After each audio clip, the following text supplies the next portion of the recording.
Magandang araw mga kanisker. Ito, may panibago na naman tayong gagawin. Aircon cleaning ng Nissan Almera 2018 model with 35,000 odometer. Ayan, binaba natin dyan yung bumper para malinisan at ma-access natin yung condenser. Inaplayan natin siya ng chemical para malinis yung mismong condenser. And then, spray ng spray gun. Ayan, para yung mga sumiksik na mga dumi-dumi doon sa loob, sa mga pins ng condenser ay mawala. So, ayan, ganyan dapat tayo maglinis ng ating condenser. Dapat pine-pressure washer natin para matalsik, matanggal lahat ng mga dumi-dumi. At ito naman guys, yung kanyang evaporator, napakadumi din. Ayan, grabe.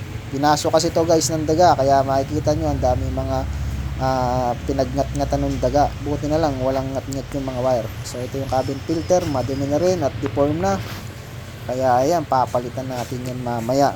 At ito naman yung blower, ayan oh, grabe, ang daming mga sumisiksik na dumi dun sa loob.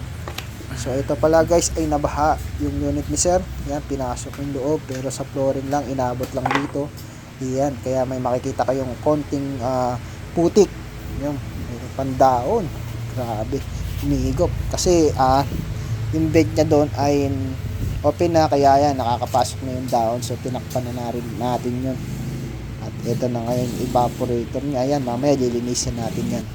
And then after mabaklas yung nasa loob, ayan, unti-unti namin nililinisan yan para walang dumi, walang alikabok. Ayan, malinis. At ito na guys yung housing ng evaporator. Lahat po yan nililinis namin. Yan, para presko. Walang masangsang na amoy at mabango. Yan. At dito naman guys, ang ginagawa ko dito ay nililik test namin para para ma-check kung mayroong leak. So far, so good. Okay naman, wala namang leak ang evaporator na sir. Kaya iwas sa gastos. Yan, maintenance lang, linis lang po yan. Yan, in-apply natin siya ng pressure para ma-check kung mayroon siyang leak.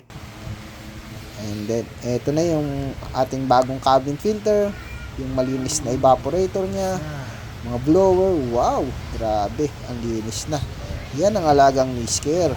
So, kapag meron kayong concern about sa aircon nyo, gusto nyo magpa-cleaning, magpa-repair, magpa-diagnose, yan, PM lang kayo sa amin, sa aking page, or sa akin direct.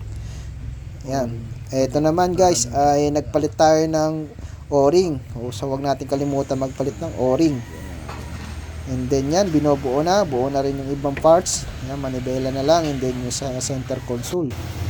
After nyan, karga na ng freon. Eto na ang resulta guys, 6.0. Grabe. 5.7.